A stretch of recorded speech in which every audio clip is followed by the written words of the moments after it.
Good afternoon, everybody. Welcome to Pranzo with Pasquale. I'm here with restaurateur, world champion pizza maker, author, and father, Joe Carlucci. Joe, welcome to the table. Thank you for joining us today. Thanks for having me. Our pleasure. All right, Joe, so I read your book. We've had some nice conversations over the phone and earlier today, too. Let's talk a little bit about growing up in New York. Tell me a little bit about your childhood, Sure. how Joe, the world pizza champion, became Joe that we now know today. Well, I grew up in a little town called Carmel, New York. Both my parents grew up in the Bronx, Morris Park, Pillen Bay. Moved up to Carmel when I was born, maybe like 8 months after. My grandparents were still there, so we'd go every Sunday growing up when they lived in the city. And then when I was 12 or 13 years old, my sister started dating a guy that owned a pizzeria. And I started working for him, washing dishes, and she eventually married him, and I just stuck with that. I wasn't really a book smart kid, growing up I had ADHD, which they didn't have a title for back then. So I was just kind of like lost in daydreaming. But when I was at the pizzeria, I was always finding something to do, and I just wanted to learn and find something that I was passionate about. And, being Italian, being from New York, pizza just like came together with me. And I think I just had I wasn't, like I said, I wasn't really good in school. I didn't know where I was going to go in life, what I wanted to do. You're 15, 16, you have no direction. You really don't know. Everybody wants you to go to college, but for what? Because keep up with the Joneses. And I just felt connected to pizza. I felt connected to the restaurant industry.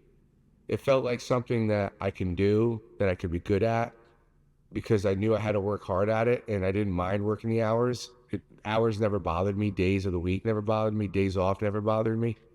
I had that work ethic instilled by my mother, so that wasn't the problem. More of the problem, was probably being that arrogant, pompous, narcissist New York that we all think we know everything because we're from New York, we're Italian, everybody else sucks. Chicago doesn't know anything about pizza. New York's a cat. You know what I mean? Like that whole persona. Kind of like people think when they're like, oh, you live in Alabama? Are you like the real my cousin Vinny? And I'm like, Alabama's got more going on than where you live, buddy. One of my favorite movies, by the way. I could watch this over and over and over. You mentioned your mother, though, Joe. Your mother, I know you describe her working 3 jobs. Growing up, your parents got divorced. How old were you when your parents got divorced? 7. Okay. I was 7. I had the cops at my house from probably 4 to 7. From 4 to 7, 4 years old to 7, like they were there every weekend. Had to go to the bus stop, kids looking at you. It just wasn't, let me put it this way. A lot of kids had a lot worse than me, and I don't look back and blame anybody. Things happen, life happens, but it wasn't like the best case scenario for me and where I was in life at that age. Cause having ADHD or not knowing and having learning disabilities, and then having parents that are fighting and dad's an alcoholic, it's a recipe for disaster. So from 4 to 7, do you have strong memories of that time, being that young? It's funny you say that because my daughter was asking me last night about this. She really was. She's like, do you remember when they were breaking plates, were they throwing them at each other? Who cleaned it up? Did the cops come? I remember. My oldest sister remembers a good amount. I remember a lot of it, not too much, but yeah, I remember jumping out of the window when the cops came. I don't know where I was running to, but I was running. And then just like the next day going to the bus stop. I don't know about today, but today we used to take the bus to school. Now these kids get rides by their parents. And like just standing there and thinking that everybody's looking at you was like the worst feeling in the world. That's some big stuff right there. Sorry you went through that. I don't look at it as that bad because, you got to think there's kids out there that don't have parents that grew up without a mother or father, kids that are homeless, kids that have been abused. So I don't in any way, shape or form think that it was the worst case scenario. It wasn't the best, but you have to persevere and you have to be mentally strong and tough to get through things in life. And maybe some of those things that happened in my past made me where I am today to get through some tough times I had when I was older. 4 to 7, 7 years old. Your father is no longer in the house. Mother working 3 jobs. 2 older sisters, right? So you're the baby. It's that's a lot going on right there. 13's your first job in the restaurant. That's when you're first introduced. It's not my first job, but it's the first job at a restaurant. Tell me about your first job. I was working at the batting cages when I was like 9 or 10 years old, picking up balls. You know, people, they pay you under the table, paying you cash. And basically, you know, my mom's like, "You want Cavaricci's? Remember Cavaricci's?" Yeah, I remember Kevin. That's an old one right there, like that. She's like, "You want them, you get them." And we were on like food stamps, but I had to save my money for like Air Jordans or anything I wanted. My mom was not buying because we barely could, you know, I had the lunch ticket where you only got one lunch a day, and I had to steal the second one if I was hungry. So anything I wanted, I had to work for. She instilled that at like the earliest age that you could. I had a paper route when I was like 8, literally. Like on Sunday mornings, a big daily news, and you have to drop it off, getting up at like 5 in the morning. I did it all. Yeah. You had to, yeah. Yeah. Would you say that time in your life is where you really learned how to fight? Or did you learn how to fight at that age, or did you learn how to survive at that age? Survive. Tell us about your first experience as an adult in the restaurant business, your pizzeria. So I went in with my brother-in-laws, which I don't, you know, most of your listeners, yeah, I bet you half of them would agree, or more than half, don't ever go into business with family. It just never, ever comes out well. And my brother-in-laws wanted to open another restaurant in a town next over called Danbury, Connecticut. And I was going to be the face of it, and I was going to be a partner when it paid off. And, you know, I'm 20 plus something years old. So I go over and run it, and we had a deal where I had to pay like the payroll and the food bill, and they would pay everything else, but I never like saw them. And I was kind of like, they had taught me how to make pizza, but I wasn't like the main guy. I was cooking pizza, I was organized. It was a fast casual kind of place. They dumped a lot of money into this location that was not like prime, but they had a big name where they were. And again, that Italian New York attitude is, oh, we can go there. We get the best pizza. And it didn't work to what they thought it was going to work. And then it caused a divide in my family. I had some men in suits come knocking on my doors because they were you want to say connected or knew the food purveyor in Queens. And we had a falling out. So we had like a sit down of who owed what. And I kind of got thrown into the middle of the fire for no reason. I put my mom and my sister in the middle of everything. It really kind of tore the family apart for a couple of years. And I was kind of like a fuck you, like I didn't do anything wrong. I busted my ass. I got paid nothing for 7 days a week, 52 days, you know, 365 days a year I worked. And I had a bad taste in my mouth because the way it ended. And it kind of just really got me like, I don't need anybody. And I didn't even know, like, back then we did everything cash. We didn't take credit cards. We did ledgers. We didn't do QuickBooks. So I wasn't taught crap. And I'm not blaming them for anything. They did what they had to do. But I'm coming from like old school. This is how you do this. This is how you do this. And like, what do I know? So I took what they taught me and was like, okay, I can do this without you, which was like even a bigger mistake. How did you bounce back from that? You have this, the business doesn't go the way you wanted it to. Obviously, anybody in business, you expect the best. But in addition, now you had this family dynamic, right? You got your sister, your brother-in-law. Well, I was very close to his brother, one of his other brothers. He would take me to Manhattan every weekend, take me to restaurants.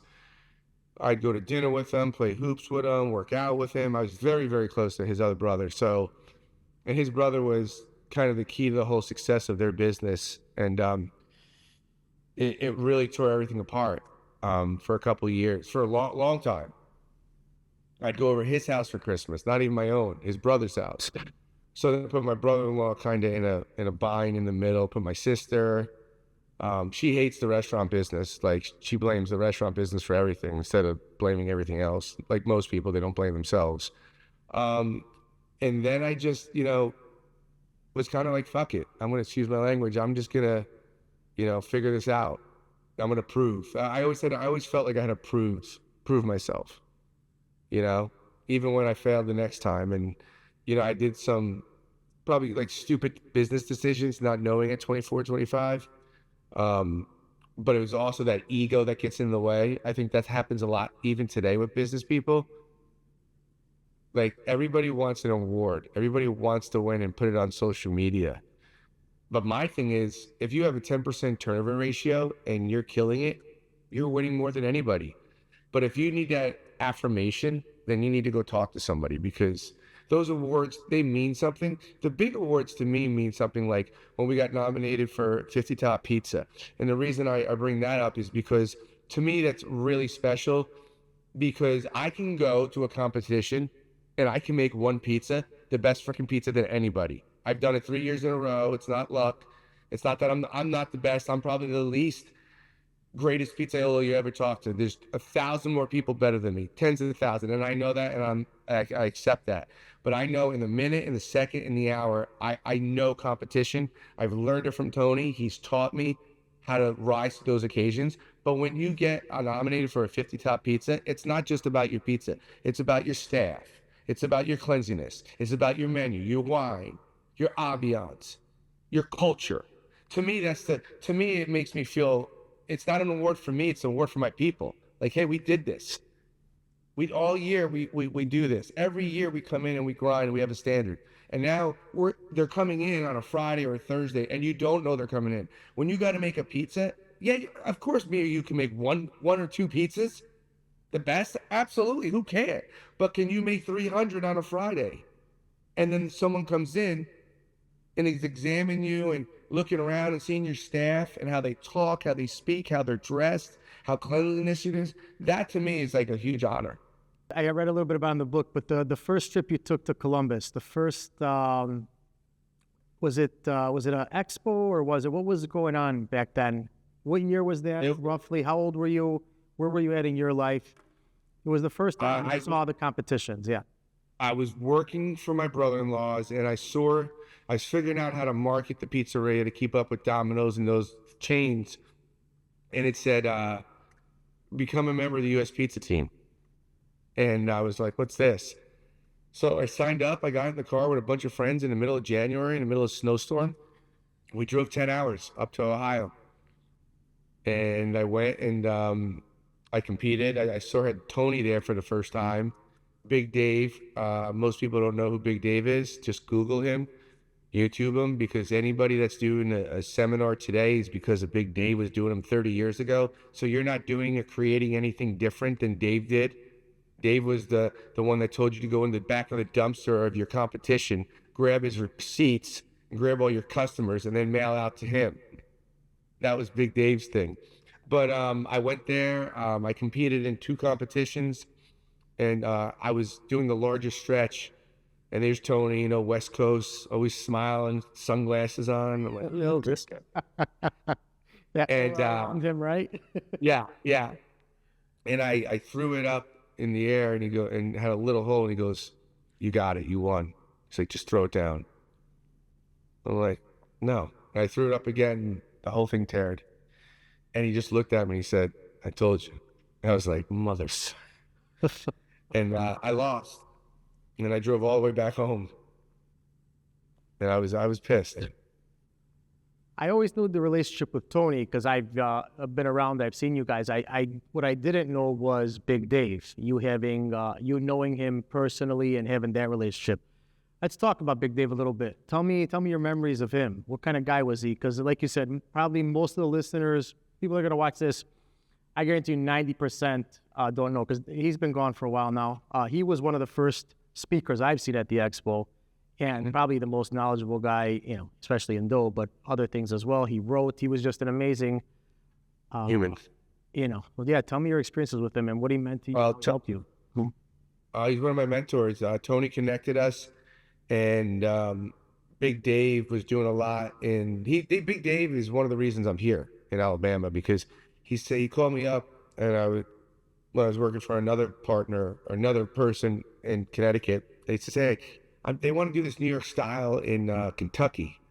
Do you mind jumping on and coming up for a couple of days? I'll pay you a room and board. We'll work together." And I was like, "That'd be an honor." So we went up and I made all the pizzas and taught him. Dave did his thing in the back, and this guy came up to me and was like, "Hey, when I opened my place in Alabama, would you come with Big Dave?" And I said, "Yeah." And um, Big Dave, when I went to all the seminars, would always come up to me, "How you doing?" He'd pick up the phone, he'd call me. I still have voicemail saved from him, and he would just, "How's everything going?" When I lost my first restaurant, it was Tony, Big Dave, and my mom I fault. And that was like one of the hardest things for me to do because it was like, sorry, like so embarrassing. And Tony's like the salt of the earth to me. Like he called me, didn't look at me any different. First thing out of his mind is like, "You need anything?" And he's like the purest human being that's ever walked this earth to me. Like, if anybody has anything to say about that guy, like, come see me. And then I called Big Dave and he said, "Saddle up, buddy. It's not over yet." And then I talked to Tony and I was like, "I gotta call my mom." My mom co-signed her house for, $50,000. And yeah, that was like gut wrenching to call her. Like, you failed. Like, you paid your house off and now you're like back in debt and I gotta pay it. And I got all these other people chasing me. And she's like, "I don't care. You'll pay it." And I was like, "What?" She's like, "Don't worry about it." And I was like, still in that inside of you, like you feel like a failure. And I was young, and I was still angry and thinking I knew, everything still. And that was like, I thought that was rock bottom, but I really had more ways to go to hit rock bottom. How old were you when this happened, Joe? 25. So a baby. Yeah. It's a lot to go Yeah. through. Yeah. So Yeah. Well, and thinking you know everything. And I brought it all on myself. It wasn't anybody individually that did this to me. It was self-inflicted, which we happens a lot in our pizza industry. well, sure, restaurant industry in general, yeah. Yeah. So tell me about when you it took you a little bit of time when you officially got the news that you were on the U.S. pizza team. How did that happen back then? How were you notified? Tony. Tony called me and he said, you tied with this so-and-so, but this guy won another competition. So you're going to be going to Italy, get your passport. And I had never been out of the country. And I was like, okay. And I had a restaurant at the time, Carlucci's, the one I was just talking about, and it was struggling. So when I got the press got a hold of this, it was like the hottest thing since sliced bread. And I got my passport and I met Tony and Julie for the first time at the airport. And we were like, Julie's like my twin, like another one, another rock. And I went back home and the business survived another year because of Tony, because getting on the team, like making the team just changed it. Because I got on ESPN. Remember ESPN's Cold Pizza? Mm-hmm. It was before First Take. And I was on the second ever episode. I was supposed to be on Ellen DeGeneres. And Tony calls me. He's like, "Hey, the producer for Ellen DeGeneres is going to call you." I'm like, "Yeah, they just called." And he's like, "You sound like a dick, like you do now." It's like, why? He's like, "Because if you did, you probably didn't get it." And then he called. I'm like, "Oh man." He's like, "Don't worry, I'm getting ESPN to call you right now." And Siler ended up getting, because he's happy-go-lucky, he ended up getting Ellen DeGeneres, and I got ESPN Cold Pizza. That's good. Yeah, I had no idea until I read the book about the history with Siler, you and Tony. Pizza acrobatics, right? So that's what your primary competition, that's where you excelled the most at, correct? Tony, tell us about what Tony was trying to do when he recruited you and Siler, and I'm going to have you say it. Yeah. So this is in 2000s, 1, 2, 3, 4, and all that, 5, and early 2000s, excuse me. We would go to these competitions, and it would be me, Siler, Mike Shepard, Kenny Bryant had already won in Vegas, and Tony was going to bring him on, but Tony would be like, oh my, like, can you throw? Can anybody here? Like, I felt bad. He was like, Jesus, that's all we got. He had DVDs and videos. He was giving them to Sally. He's like, kid, do not come back unless you practice. But we would keep coming back. The same guys, the same guys, the same guys. And the U.S. Pizza team didn't want to keep us. They wanted people to try out every year. And Tony was like, every time we go to Italy, whether it's Sicily, Naples, Parma, wherever region that Lecce, they have their own team every year. He's like, it's impossible for these guys in the U.S. to be all over the United States and be a team once a year. So he was getting fed up. We went to Germany with the U.S. Pizza team as a team, and we watched them get paid a ton of money, and we didn't get anything. It was very disorganized. And after I think we came in like last on the team or something, Tony had said to me, he always had vision. Tony's like, he's like 20 years ahead of people in this industry. Like, he legitimately is. Like, what he thinks about now, I can only imagine. Like, what he was telling me, I'm like, what do you want? Are you on something? And everything fruition came true, everything. So we go to West Virginia, or no, Virginia Beach, I think it was Virginia Beach, to do Italian acrobatic show. Tony had us in the Dominican Republic. Me, Michael Seiler, Tony. It was always, and Ken. It was always 4 or 5 of us. We were going everywhere to do shows. And we go. He calls us into the hotel room, and he says, "You guys are good, but you're not that good either." He's like, "But you can be pioneers of this industry." He goes, there's guys that are coming up that are hungrier, they're younger. In Italy, they start throwing when they're 7 years old. We're 25 when we're throwing. We're like 15 years behind.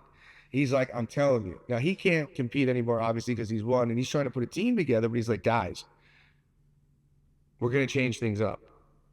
We're going to be calling ourselves the World Pizza Champions. And I'm like, is this guy a crack right now? And they're silent looking at me, okay, you know. And this is what we're going to do. So he organized a meeting with Pizza Today outside the Javits Center the morning of the Pizza Expo. That wasn't Pizza Today, it was just a pizza show and the U.S. Pizza Team competition. And we sat down there, and he said, we don't want any money. We're going to bring back the games. We want the cover of the magazine. I want airfare and hotel. You don't have to pay us.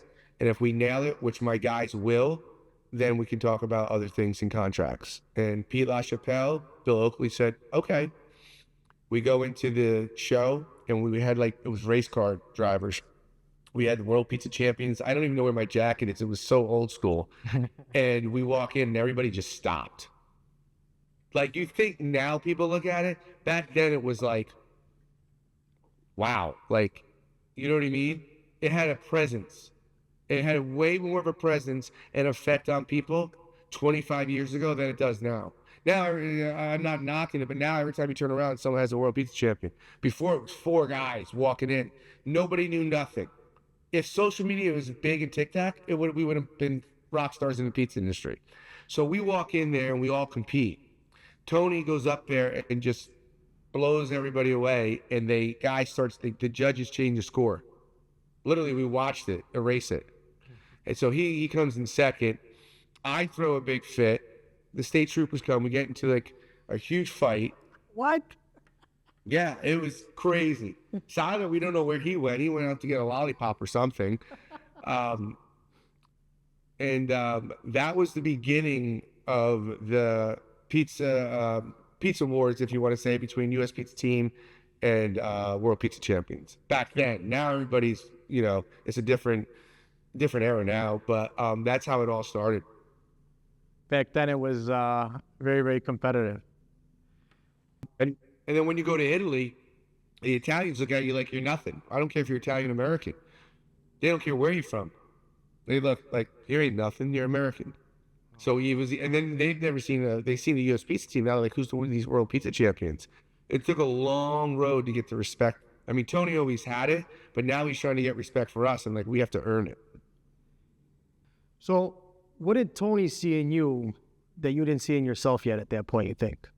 I have no fucking idea. You got to ask him. I'm asking my same I self want the your question. opinion. I want your opinion, though. I just think he deep down he knew, like he said in the book, Joe was just like everybody else, but he knew, he believed in me. I think he's he's as pure as they come. He's as good as they come. He will take the shirt off his back 24/7, 365 days a year. You can call that man anytime. He will share any secret he has to make you better. He puts everybody in his life before him and him last. And I just think he believed in me. He saw something in me that I didn't even believe in myself. And he made me believe in myself. He gave me the confidence to do that. So we talked about your first business, how the three people you called. That wasn't the only business, though, that didn't go the way you wanted. No. So tell me, what does it take to go from one business that heartbroke you, right? The conversations you had to have, the shame that you felt, that you expressed. What does it take to go on and open up another business? How did you navigate that? How did you figure that out? I didn't really figure it out. Tony got us on the Food Network, which was huge back then. We got it 2 years in a row. We did our own competition, which was crazy. And I won, I had the world record for like highest pizza toss. And one of the guys competing at the World Pizza Games was local in Connecticut. And he had come up to me and he's like, hey, I have a couple of restaurants in Connecticut. Where do you live? And I was telling him, and I was working at the time for AT&T, for a cell phone company, and at a part-time job at a pizzeria. So when I got back, there was this 900 square foot pizzeria that used to be right next where the clubs were. And it came up. It had closed. And I went knocking on the window. I talked to the landlord. The rent was like dirt cheap. And I'm like, this is all I need. So this guy, can I mention names? Yeah. Okay. Do you know Bruno DeFabio? No. Okay. So Bruno DeFabio he calls me and he says, so what are you doing? I said, I'm trying to look at this pizzeria. I said, I'll come with you. Now he's got 5 locations. And Darien, Naugatuck, or somewhere all over Denver, Connecticut, down in Westchester. I can't think. He had them all over the place. So he comes with me and he's like, I'll go partners with you. And I'm like, huh? Now, I had another guy that I just met at the landlord's office that was a financial guy that really liked me. We had lunch and he had given me a really good offer. But Bruno was just like, I know everybody in the industry. We could have this place open. And we were sitting there. He had a Famous Rays bag in his car. He said, we'll even call it Famous Joe's. And I was like, I'm not famous. He's like, but you're going to be.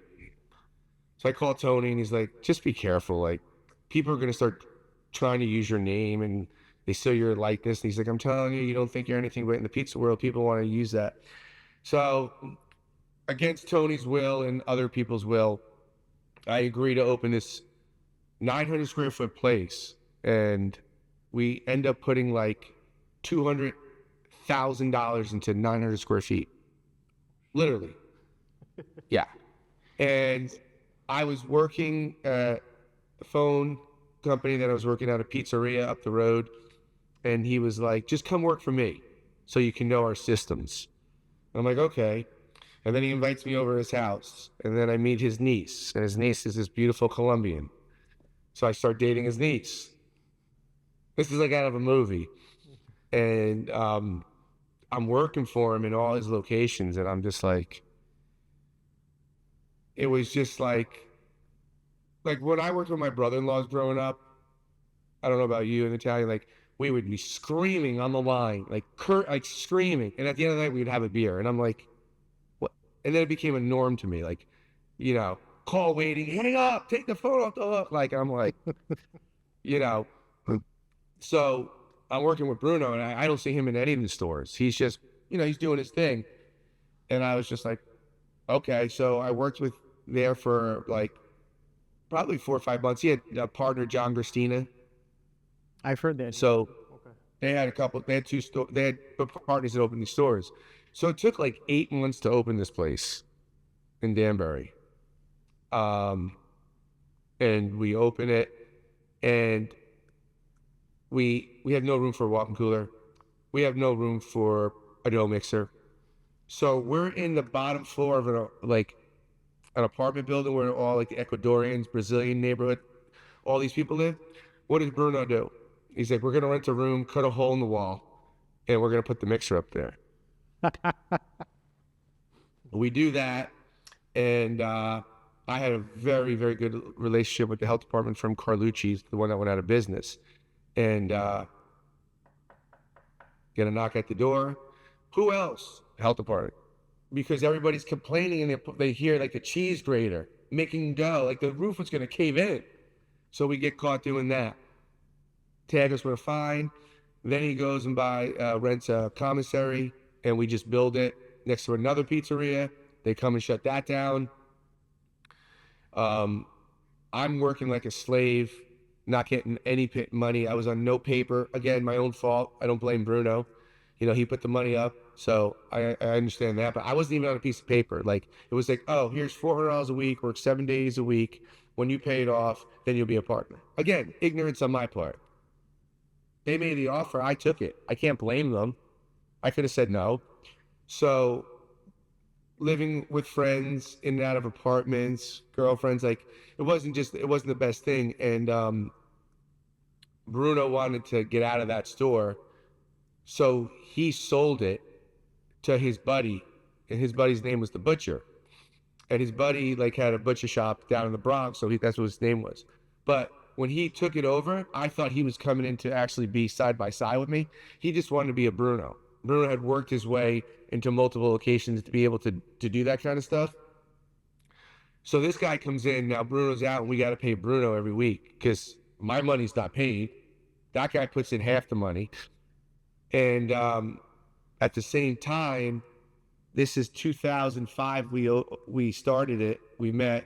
2008, I meet the guy from Ohio, from Alabama through Big Dave. He sees me at the Pizza Expo and says, hey, would you come to Alabama and help me open? Well, Big Dave gets sick. He gets cancer.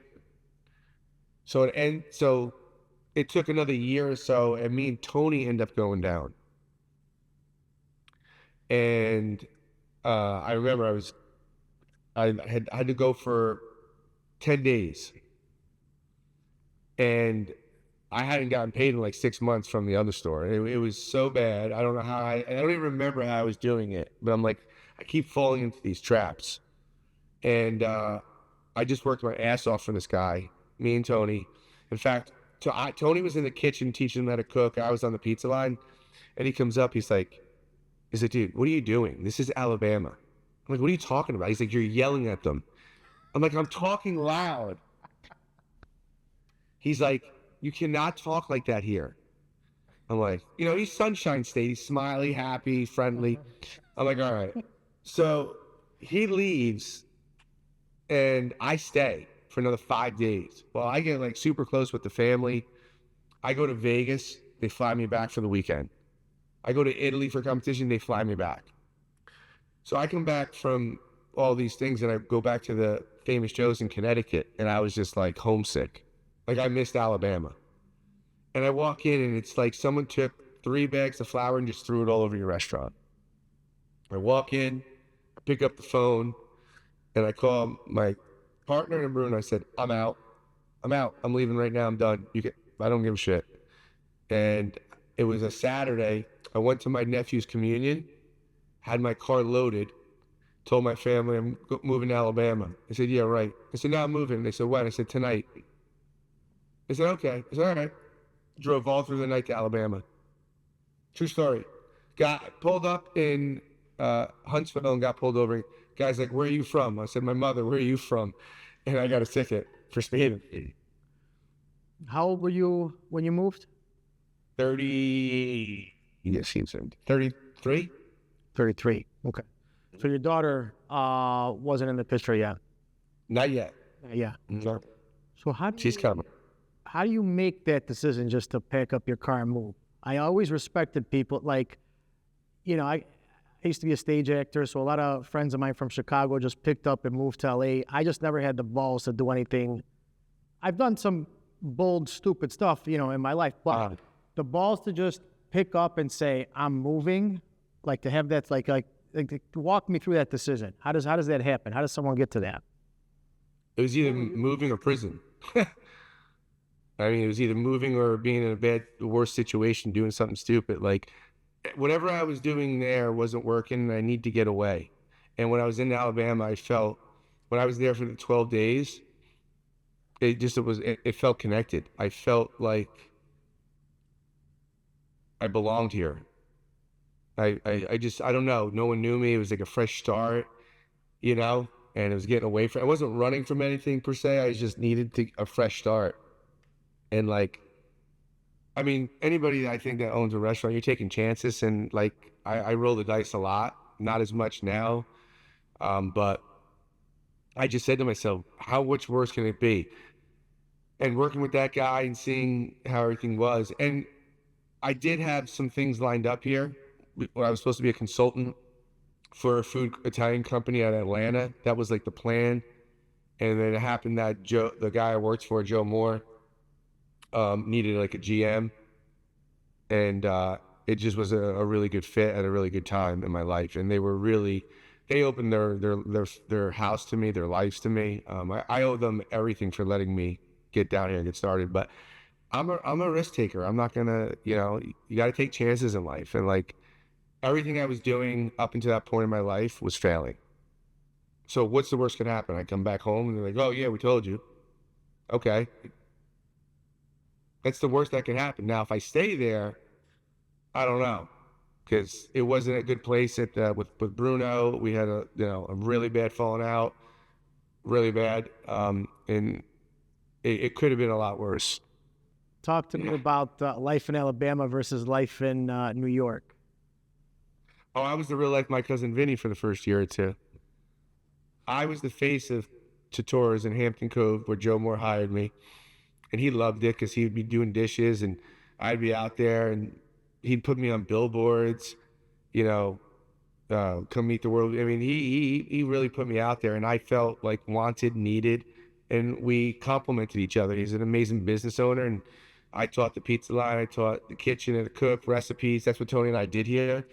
Um, and then I stayed with his sister for 2 years. I lived with his sister. She's like my third sister and his brother-in-law. And it really felt like I felt like grounded. But there's always that thing in the back of your head, like, what are you doing? You got to do more. Like, you're just gonna be a GM the whole life? Like, that's not enough. Like, someone talking to me. So um, I said, Joe, you ever gonna open another one? Like, is there any? He's like, no, Joe, very systematic. He's been open 17 years. He's got 2 locations side by side. And I was like, well, I can't wait forever. Like, I'm already 20 years behind. I got no 401k. And I was just itching to like give it another shot. Fall down 7 times, get up 8. That's my motto. So I used to do CrossFit when it first came out down here. I don't know if you're familiar with CrossFit. Yeah. Mm-hmm. Okay, so when I was doing it, I met some really high profile people, attorneys, high profile doctors, and I worked out every morning with them. And they would come in the restaurant and they would be like, how hard is it to open a place? Because when Joe opened his place, there was nothing like it. I mean, he just killed everybody. I said, oh, it's not that hard, blah, blah, blah. I said, no, I would never leave Joe. I love working with him. And they're like, well, we can get a group of people together, investors. And I'm like, no. And I had a friend in Baltimore. He had 19 locations. He passed away like 3 or 4 years ago. And I remember calling him. And I met him through Tony because I did like a pizza tossing at his pizzeria. And I was like, yeah, we found this location like opposite where it was like 20 miles of where Tatora's was, so it wasn't competition. I was like, yeah, they got like 12 investors. He's like, Joe, you need 12 investors for 250,000? That sounds like a disaster. You don't need 12 people that don't know about the pizza at a restaurant up your ass. He said, and I called Tony. He said, send me the contract. I didn't send it to him because I wanted to get back on that horse and say I did it, you know? So I go and I open Famous Joe's in Alabama with these 13 investors. 13. And yeah. And I had 13% ownership on paper, 13%. We had a board of directors. It was,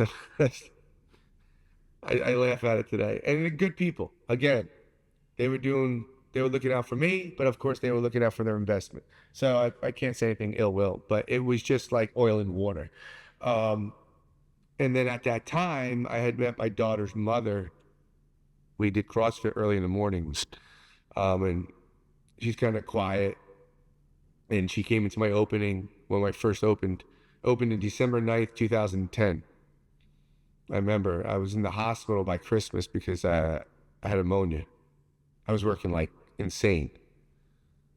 I like literally Joe's sister had to come. I stayed with her because I was so sick. Because I was working like we were open 6 days a week, and I was working like we were open lunch and dinner. So I did that, and when we opened, it's about 3 miles from where my current location is now, and there was nothing out here. We opened the doors with no advertising. We broke $1 million the first year. During that time, I had gone to Dubai with Siler. Yeah, Abu Dhabi. I got hired by Ferrari World to throw pizza. So my daughter's mother went out. We did everything. She's an engineer. She's like a brain freak. Like she's like cybersecurity, all that crap, missile defense. I'm this ADHD guy. So we were already having like, you know what I mean? Like we were like this. And then she, after we get back from Abu Dhabi, she tells me she's pregnant. And I was like, okay, we're gonna figure this out. We're gonna work it out. But her mother's right off the boat, Korean. She didn't really care for me in the beginning either. So we decide in August of 2011 that we're gonna break up, but we're gonna live together until my daughter's born.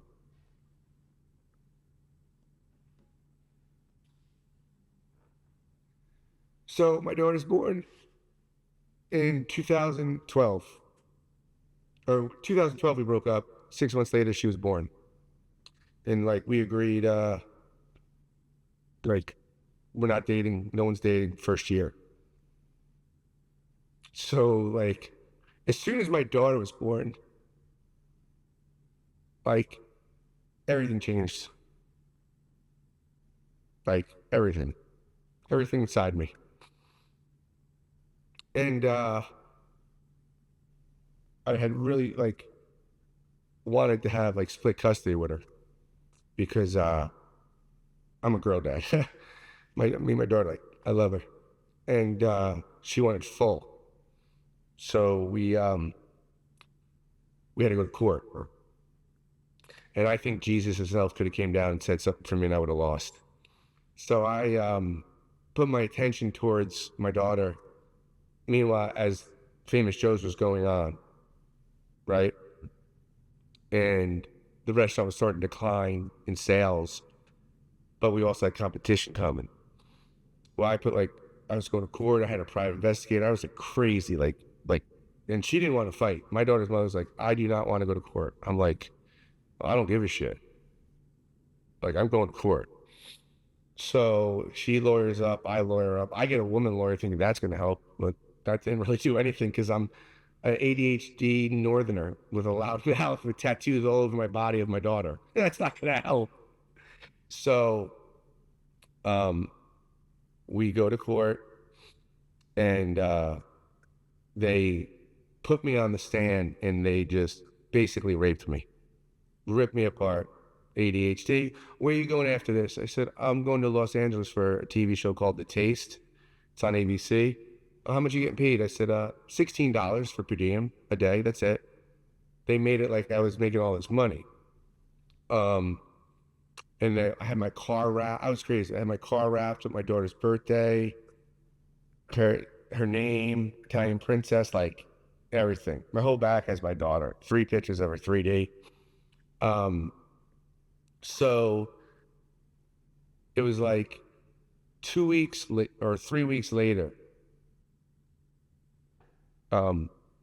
She calls me.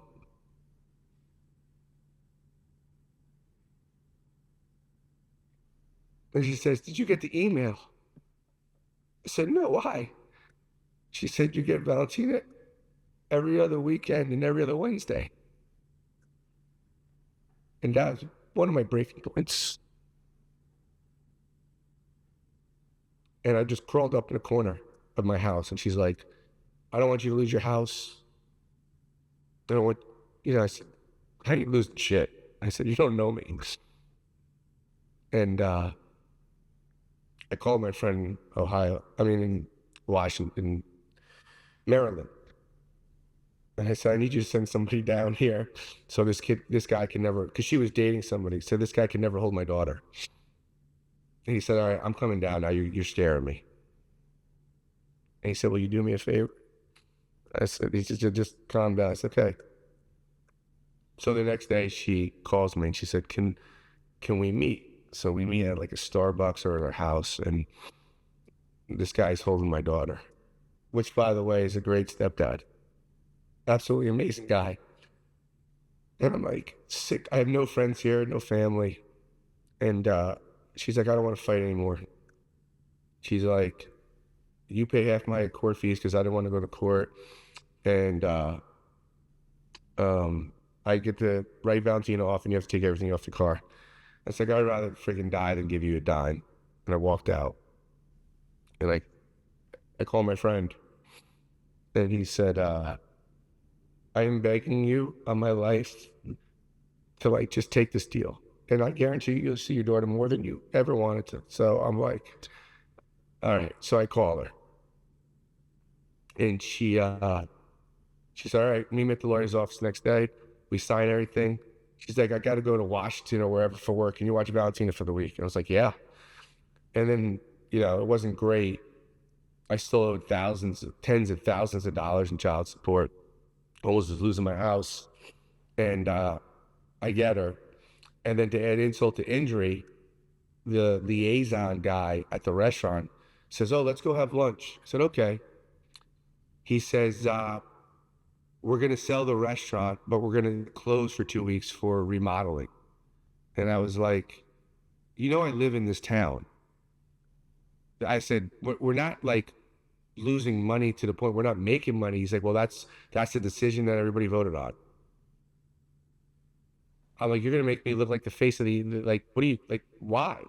So they post on social media, closing for 2 weeks for remodeling. Never open again. I live in the town. I can't even show my face. I'm embarrassed. So then I had to call my daughter's mother and tell her. And she's very sympathetic. She's a good woman. And she's like, what are you going to do? I said, I have no fucking idea, but I'll figure it out. So now I have no job, no money. Call Tony.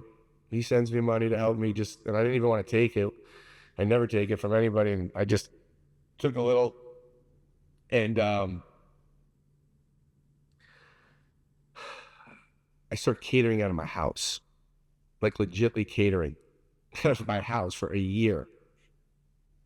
Like, I can't tell you like the nightmare that was. Getting Cisco to deliver food to certain places I knew, restaurants, going to my house, cooking trays of lasagna, chicken parm in like a residential oven. It's like insane. So I stay afloat for a year. I do that. I find another pizzeria that is, the guy wants to get out. Like, I thought I could use his kitchen. He's like, if you just take my lease over, you could have the spot. I was like, okay. So I call my buddy up in Maryland. He's like, but you don't have any money. I'm like, I know. Go to Pizza Expo, meet Francesco Maraforne, and he's like, I want you to have my oven. And I'm like, I can't afford it. He's like, let's talk. We'll figure something out. It was in the next town over from where I was. It was like, I think it was like 2,000 square feet. It was more of a fast casual. And I found some Chinese restaurants that were going out and got tables and chairs off Craigslist. And then I started getting these quick loans, these like Republic Finance, like these 40-50% interest. I took like 3 or 4 of them. It was insane. You gotta pay them back. To put the deposit down, huh? You gotta pay them back in like 6 months or 9 months, and yeah. I had some people in Atlanta that knew some certain kind of men in suits that lent me money. I was doing whatever I had to do to get open. Not necessarily the right things to do, but nothing illegal, but just like not smart business moves. Yeah. So I open up, and when you're behind the 8 ball opening up, you're never gonna. I don't care what you're doing, you're never gonna get ahead.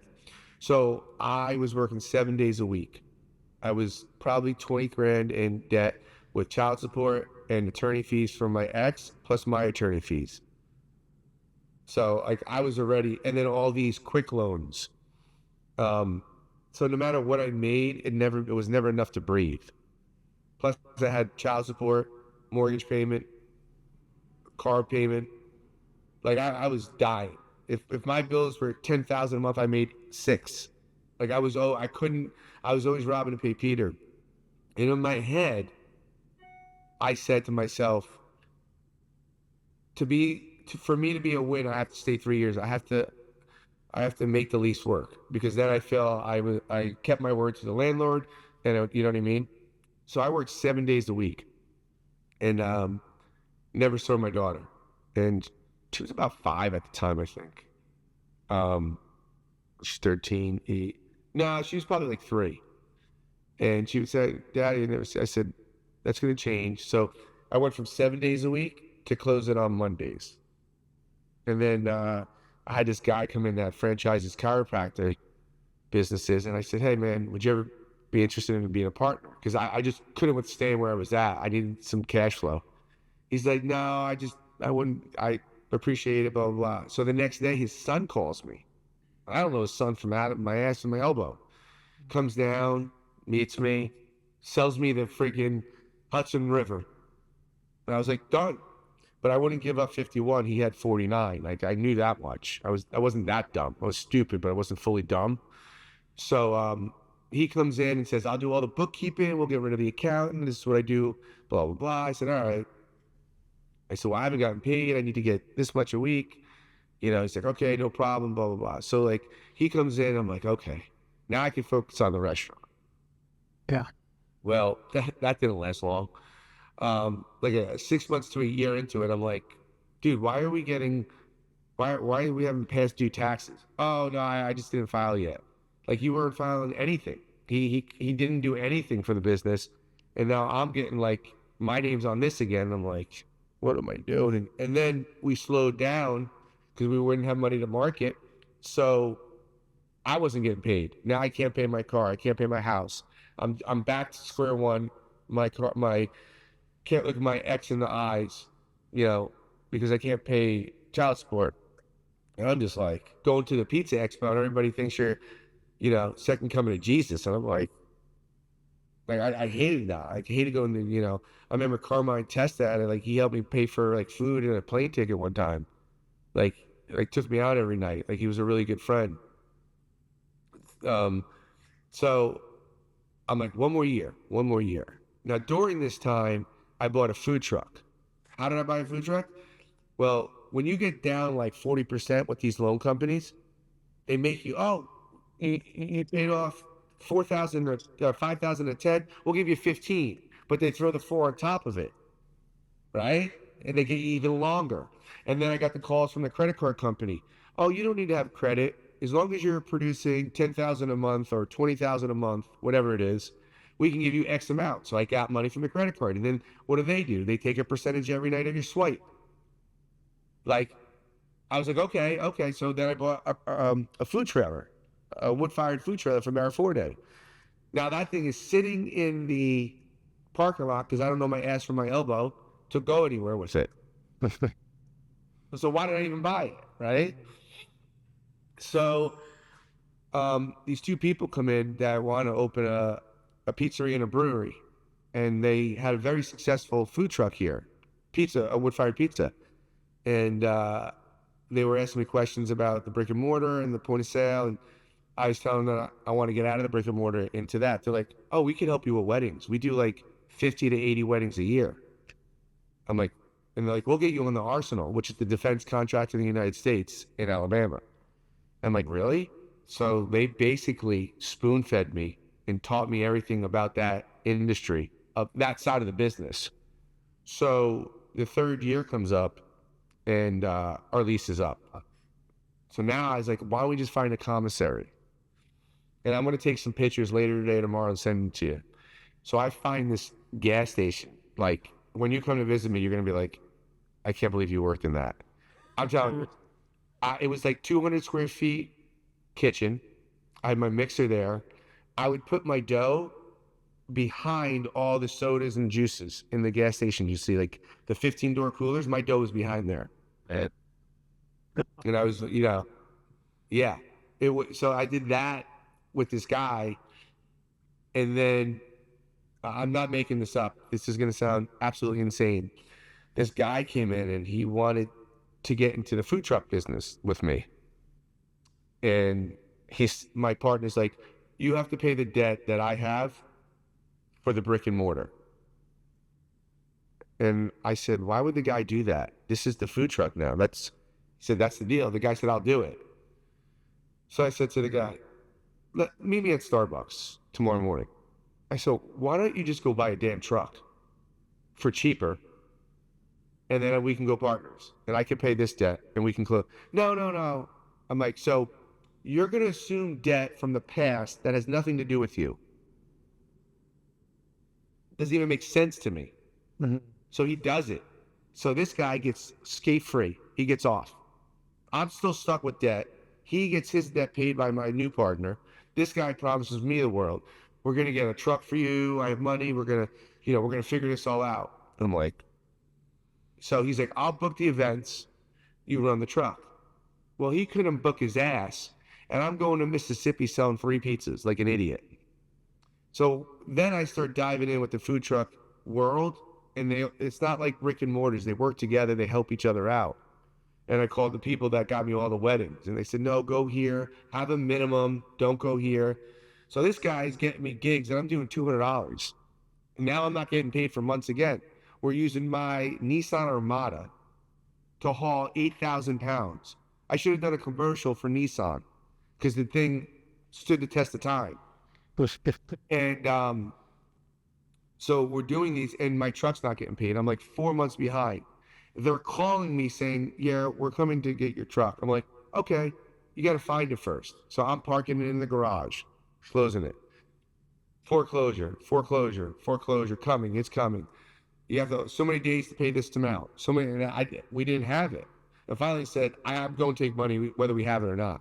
Like, I got to pay child support. I couldn't even look at my daughter's mother. And she was very, she has a warm spot for me in the sense of she knew the troubles I was going through.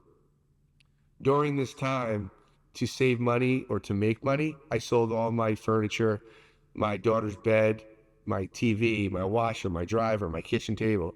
My daughter would come over for the weekend, and she'd just like, where's the TV? Or we'd sell the couch and have the TV up. I would drive around. I listened to Gary Vee a lot. I would drive around. If I saw a couch or a refrigerator that someone was throwing away, I'd scoop it up, clean it, and post it for $300. And I started doing that, and I thought it was a lot of money. Like, I was doing it frequently. People throw couches out all the time. It's free money. And boom, I would sell it. And I did anything. I was just hustling, whatever I had to do. And there's this gas station literally 50 feet from my house. And they opened a Blimpies, the Indians. And they had this space, 1,500 square feet for $500, just wide open. So we call him. Me and the guy go there. They want like 10 grand as a deposit. I was like, that's insane. So I get another Indian that's a friend of mine to kind of communicate, like, these guys are not going to mess the place up. Long story short, they made us put 6 months down. We put like 3 grand down. We get it. Now it's like super close to my house. And it's all it is a Hobart mixer, a refrigerator, and a freezer. And we did like personal pizzas. We had like a couple of stainless steel tables, and that's where we would prep all our stuff. And I didn't think I'd ever get back into the brick and mortar. I was done. I was burnt. I still doing the Vegas thing and very like low key. Not as, maybe I wasn't as arrogant back. With all this stuff going on, nobody knew. Tony didn't even know. I can't tell you how many times I put a gun in my mouth and had a Bible in my. I was like, which one do I do? Read it or pray or like end it? And I look up and I have this quote, and it says, to Valentina, if I had to choose between loving you and breathing, I would use my last breath to tell you I love you. So I say, can't give up. What are you going to tell her one day? Got to keep fighting. So they didn't call family or anybody, didn't tell anybody about it. I mean, some people knew. It was very dark, very dark. And we get this spot and we're struggling on the food truck because I was going on it. It was physically demanding, and it would be raining, it'd be cold. It was a car hauler built into a food truck. So it wasn't even a real truck. No heat, no air conditioner. My daughter, I have pictures that she was on there. It was 112 degrees. No shit, in the middle of the summer. Winter, it was like 20. And I'm selling 20 pizzas a day. And I'm like, what am I doing? Like, this, you know, starting to lose the passion, you know? And then, well, let me back up. Well, there's a guy that when I had the Famous Joe's that we left, he was, he had a pet hospital and they were doing an opening. So when I had the food truck, when I bought it, I was trying out for, Hell's Kitchen, and I made it to the finals in Nashville. And my staff was supposed to go to his spot and they screwed it up. So long story short, he kept, we kept in touch, and when I would go on base, he would talk to me, and he was a friend, and he never invested, but he always gave me really good advice. Like, I never knew, like, does he want to invest, or is he just trying to feel me out? Huh? Who is this that we're talking about right now?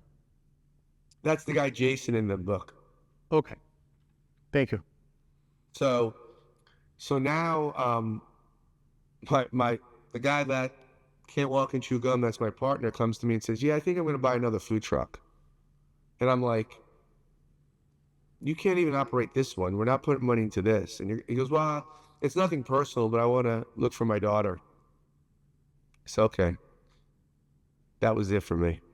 So, I already knew what I wanted. So I came to him like a week later. I was like, you know, I think I'm going to keep this spot one day and make it into a pizzeria for Valentina. He's like, oh, that's a great idea. I said, okay. So I go to dinner one night with that guy to his house.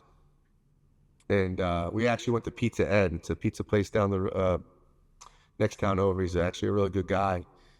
And I told him, he said, well, how much do you think it would cost to open that place? Now, remind you, this place is 1,500 square feet. It's across from a cornfield. There's nothing on this road. Nothing. You can bury bodies for years. No one's finding them. So I said, I don't know, 50,000?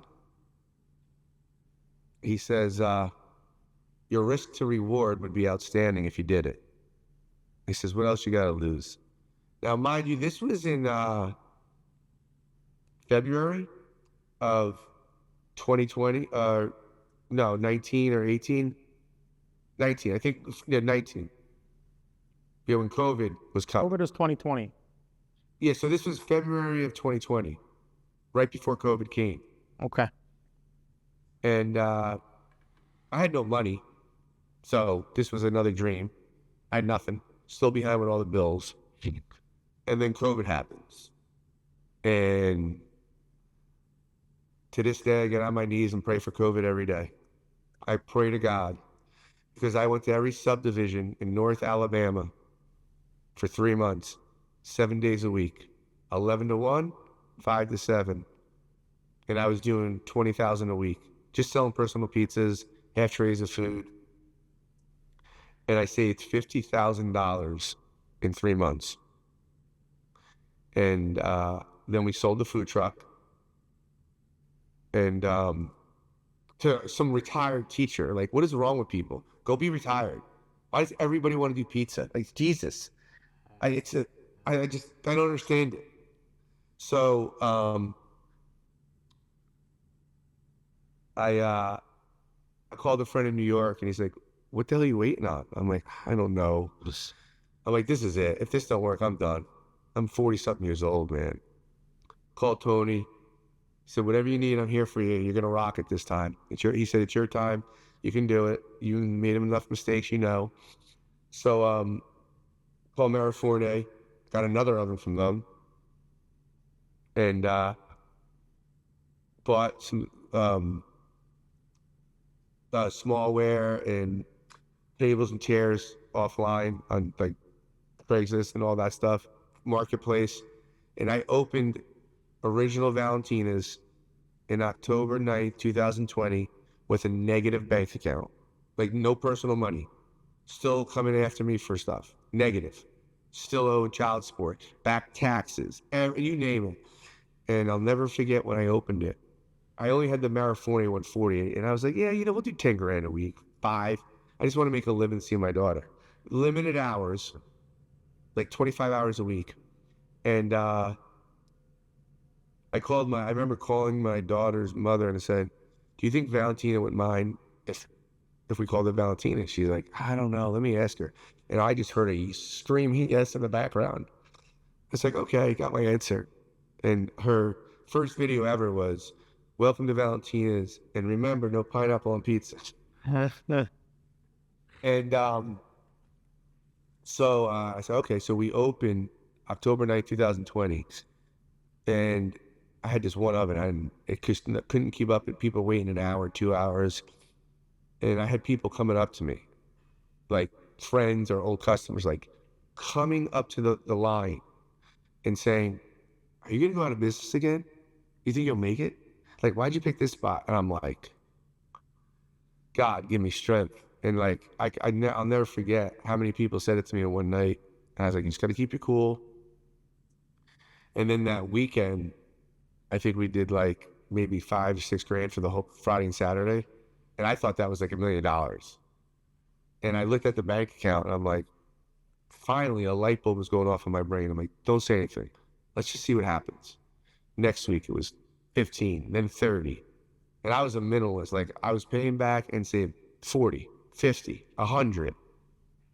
And then I had a friend come in and he was like, hey man, I can't wait 2 hours for a pizza on Tuesday. Like you got to get a bigger spot. I'll help you. And that I heard that and I was like, no, I'm good. He's like, go see my banker. He's like, there's a lot, a half-acre lot down the road. Go talk to him. I'm like, this guy on drugs? Like I don't have that kind of money. So I go to him before Vegas and I tell him everything I just told you. And he's like, all right, well, how long have you been open? I'm like, about 1.5 years. He's like, how do you have this much money in the bank? And how do you keep your labor at 10%? I'm like, because I'm doing the work. I'm there at 4 a.m. making dough 6 days a week. My labor's low, my food costs low, I'm doing all the ordering. I made the menu like pizza driven, like Chick-fil-A pizza, kind of in the sense of I did one thing and I wanted to be great at it. I didn't have pasta on it. I just wanted to focus on the pizza and appetizers, but everything was hand scratched from the meatballs to the desserts to the pizza styles. So he says, all right, I'll look at it. Well, that year I won, I think it was 2022, I won Best Traditional. And I come back, and I don't think it's a coincidence that on Good Friday, the bank called me and told me I got the loan, $1 million loan. And I'm like, are you telling me something? stop driving the car and get in the passenger side and keep your mouth shut. Call my girlfriend. She was like, holy cow, congratulations. And I bought the lot from a guy, like I can't make this stuff up, that is a residential builder. And he says, you can't buy it unless I build it. I said, well, did you ever build a commercial building? He goes, no, but how hard could it be? I'm like, I don't want to lose the spot, but I had this guy building it. Part of the deal, okay. Yeah. So long story short, I ended up spending an extra $100K for everything inside it. So as we're building it, my now general manager, who was an attorney, is working for me. And she had quit that because she was doing like divorce court and child stuff, and it was just like mentally depressing on her. So I don't know anything. I can't put Legos together. So she was pretty sharp, and I said, Andrew D'Souza, you know who that is? Pardon? D'Souza? Andrew D'Souza? He's not the world pizza champion. I guess I know who he is, but I don't personally know him. Yeah. So I was talking to him one night. He's like, why don't you just get this girl to be a general contractor if you can't do it? He's like, I'm like, that's not a bad idea. So I asked her, she said, yeah, I can do it. I took some classes in school. I'm like, all right. So I bonus her out, and she just helps build it. I tell her how I want it. My girlfriend gave me some ideas. I threw ideas at her. She's in Long Island, and she would tell me, yeah, I like this, don't. Because I'm not good with a vanilla shell. I know. So at the same time, I also, at this point, now had a financial group of people, advisors. Like, I was like, I'm not making these same mistakes again. I got people I trust, people that are grounded, people that want to do nothing but help me grow. They're not going to benefit from it. So I had this team I'm forming. In the same time, I had met this guy at the gym who's a life coach. He's an ex-special forces. He's like 6'8", 330-pound black guy. But he's just a big teddy bear. And I told him about everything I wanted to do. And he's like, all right, let's write a vision plan, like, and how you're going to get there. So I do that. And then this place... He was your life coach? Did you hire him, or was he just a friend? No, he was a life coach first. He's a friend, and he's still coaching now. But yeah, I hired him just for me personally.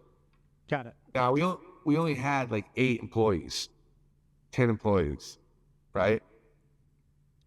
And we had to get out of there because every year I won Vegas, we got busier. And it was like a death trap. Someone's going to get injured. The product's going to go down. And it took about, what are we in, 2026? 2 years to build. And I'll never forget, I bought land in a dry county. Can't sell alcohol. Where you at right now? You knew? Okay. So call the bank, and they want to do everything in their mother. They're like, they found out, like, you have to, if you're bordering a city by like 6-8 inches a foot, you could annex into that city. So, because I was like, well, we're not opening there. This is not going to work. So we annexed into Huntsville City. Okay. And we got our liquor license. The day that we annexed in, the paperwork must have went on the building department, the inspector, and the fire marshal, and they come by.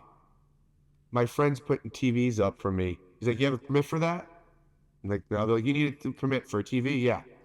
Walks in the kitchen. We have no Ansel system. We have no hood because we don't cook or fry anything. He throws his card at the guy and says, have the owner call me. So I let my GM call her. He's like, you're not ready to open. Now, in the county, you don't need a CO. Once they're done building, you're done. But now that we annex into the city, we have to get all that stuff. Okay. So she goes, what do you mean? He goes, you have no kitchen. She said, sir, we don't have a kitchen. He goes, why'd you check off restaurant? He goes, because you don't have a check for pizzerias, and that's what we are. He said, all right, well, we're going to come by tomorrow. We want to just walk through it. She said, okay. Well, they bought the cavalry. Plumber inspection. building inspector, fire marshal, gas inspector, air inspector, your mother's ass inspector, everybody. So I'm like, what the fuck is going on? They walk in, they're like, you have the CC, do you use CC for these lights? I'm like, what? She goes, yes, I do. I'm like, what are you talking about? She goes, I paid an extra $500 for all of them. We have it. He's like, I need them. Thank you. Then he's like, your toilet's off by 1/4 inch. I'm like, who the fuck is this guy? Uh, you need separate. I'm like, wait, whoa. Then they had the county commission guy. He's like the liaison for them. So he's taking notes, and I'm like, he goes, how many seats you got in here? We're like, 150. No sprinkler system. Yeah, because we tried to call down to your office, and the lady said, depending on what mood you're in. He goes, well, that lady's not here anymore. But you have wood on your patio, and it's connected. I'm like, in English. He goes, you need a sprinkler system. That's not going to happen because I don't have $120,000. So how about we tear the patio down right now in front of you? He's like, excuse me? I'm like, I'm out of money. So he's like, they go outside. They go, who put the power in? I go, electrician. So I said, you know, she's an attorney, by the way. Just to give you a heads up. So why don't you talk to her? And he's like, what is going on here? And we said, listen, when we got approved for the loan got held to the builder department. The builder. The builder, he did not want to annex into Huntsville first. He wanted to build it where there's a county where it's the Wild Wild West, no permits. So he built it, and then the loan went into my name. And they said, okay, well, where's your architecture drawing? We don't have one. Well, the state of Alabama, you need one. He said we didn't. Then they started understanding, like, okay, you didn't try to do this intentionally. Give us his number, but you still need a drawing. Like, well, where the hell are we going to get that? It's a metal building. It's a prefab metal building. So then my GM has to do all that. So he goes, let's talk about this patio. I go, we don't need it.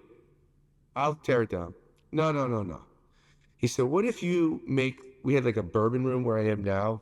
We used to call it that. He goes, what if you make that a gift shop and you put pool tables out in the patio? And I'm like, what? The hell is that? He said, back in 2000, there was a fire in Rhode Island in a bar that blew up all the fireworks and 100 kids died. And now restaurants and bars are under the same kind of rules and laws. I said, well, that's not happening. I'd rather tear it down. It doesn't even make sense. So he's like, there is another thing. He's like, you could find a fire engineer. And he goes, you have more than enough exits, but I got to make sure that this is fire safe. I'm like, it's an electric oven. So he says, if he can do the drawing, and then you put a fire alarm system in, like an actual alarm system, I'll pass it. So instead of being 120, it was 35,000. But we had to find a guy in a week. So not only did we have to pay 10 grand for the engineer, we had to find a company to install the alarm system. So like, you see that white stuff up there? Yeah. They're all over the restaurant. Okay. And that's how you kind of got around, yeah. Yeah. And then the day before, the day of friends and family, they all come in again. The liaison guy comes in, and I had like a toaster oven, and it was on the stainless steel table. He goes, is that where that goes? It's going to go? I said, where do you want it to go? He goes, over there. And I pick it up, and I fucking threw it. And then the gas inspectors go into the electrical. I'm like, he goes, oh, we all help each other. I said, bullshit. So me and my GM got into a huge fight. I'm screaming and cursing at her. She's like, just go outside. So they give us a whole bunch of other things to fix. They didn't pass us. So she calls up the liaison guy. He's like, nope, I'm done. I'm stamping you guys. They can't come in and add more things. He told them, like, you can't keep adding things. You had your first round to go in. So then we opened December 9th of 2020. And while all this was going on, let me just add, 2 months prior when my oven got delivered, my friend that is next door that was going to help me like get the land has a forklift and wanted to surprise me. and the oven fell off his forklift. Oh, So I had to call Mariforte and be like, I don't have an oven right now. oh shit. Yeah, imagine that. Yeah. In 2023 is when you won top honors in the competition. Now, for anybody who doesn't understand the context of this, in Vegas at the Pizza Expo every year, there's a series of competitions, a series of categories, and then the winner of each category competes again with the other winners of the categories, and that's how the grand prize, the most prestigious award, is given out. Which Joe won. You won that what year, Joe? Was that 2023? Well, I won Pizza Maker of the Year.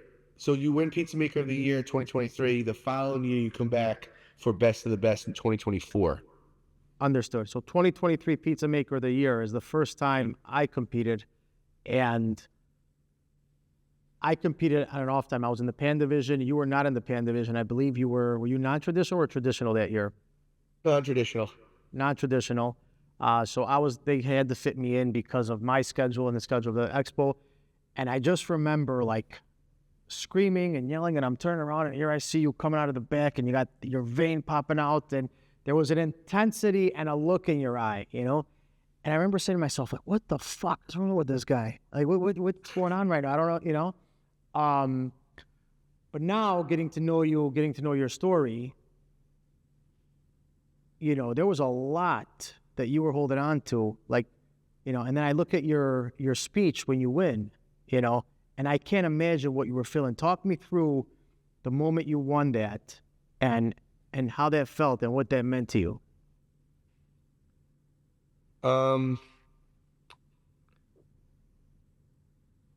Like I felt like I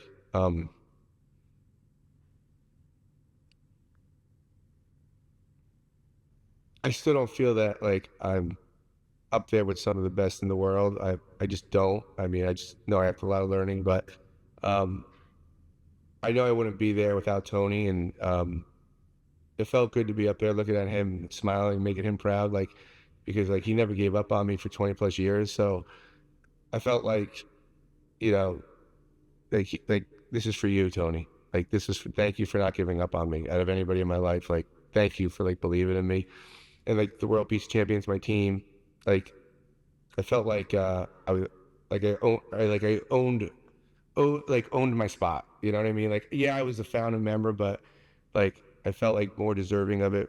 You know, when I got there, Derek Sanchez. I don't know if you know him. He's absolutely to me one of the top in the industry. That guy's like Back to the Future Doc. Guy's amazing. I wouldn't be winning any of them without him. He took me into his house. The guy's just absolutely amazing. People like John Arena, like those guys, what they forgot, I'll never know. And just to be up there and acknowledged, it meant everything.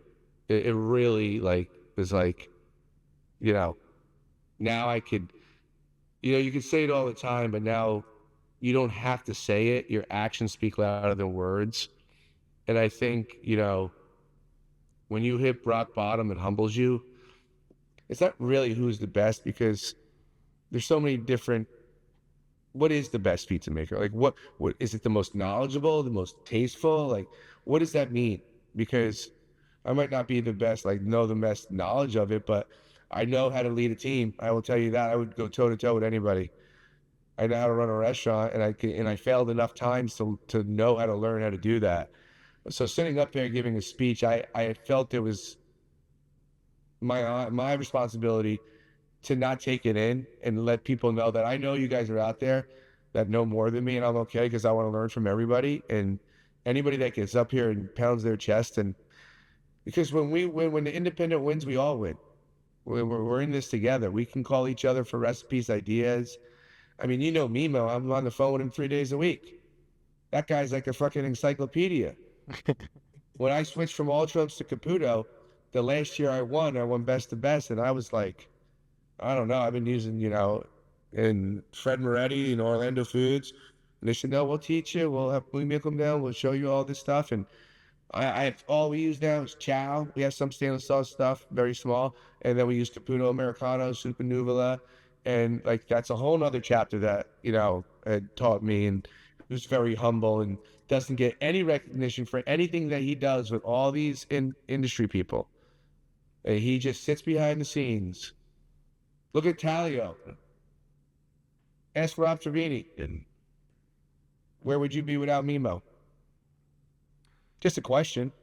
Mimo's fantastic, and I'm jealous of. I'm trying to picture Mimo driving down to Alabama, and you guys spending time together. What I would have done to be a fly on the wall for this. Well, he's moving here, and he's going to be staying with me for the next month or so before he buys a house. So don't worry, it's not going to go away. Mimo's moving to Alabama? Yep. Really? Wow. Huntsville. Interesting. He loves it. Okay, good. And he travels so much, so he's probably doesn't have to be in New York, right? Yeah, he can't. He's coming down in 2 weeks, a week, and then right after the expo. Very cool.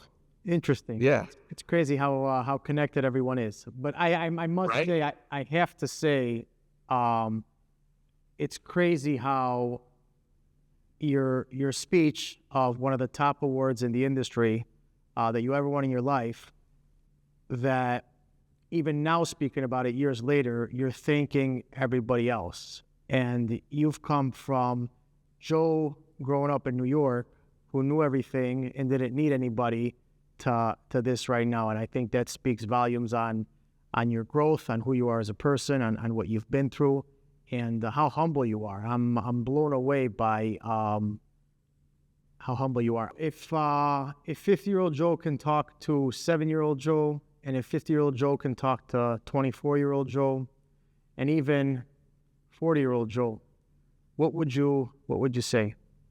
I would say it's a marathon, not a sprint. I would say swallow your pride, ask for help, be grounded, have humility, be humble, and don't think you're better than anyone because you won something. Doesn't mean anything. The real winning is when you teach others and others win. Like if my GM or my bar manager go to Vegas and win, I'm more proud of that. When my daughter starts competing, then you know you've really made it. But if you need that affirmation and the pound on the chest, then it's going to come back tenfold and you're going to fall. And that's hard because I think a lot of people in the industry think they know everything because they own a pizzeria. And we don't know everything. And it's okay if you don't. Like I have group sessions with my staff. Some of them are kids that, are techier than me for TikTok videos or for this. I don't care. Or we got an idea for this. It's just because I own the place doesn't mean I know everything. And I think we get narrow-minded in that. I think New Yorkers are the worst at that.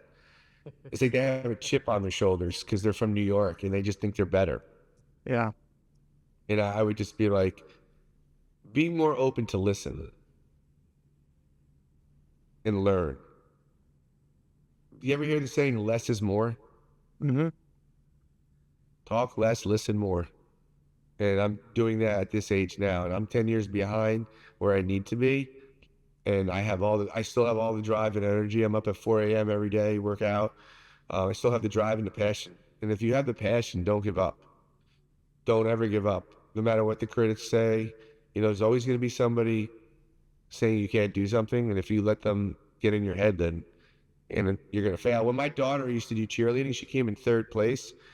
And I was in the car I was like, good, taste it. And she's crying. I'm like, you like it? Keep crying. Now you got 2 choices.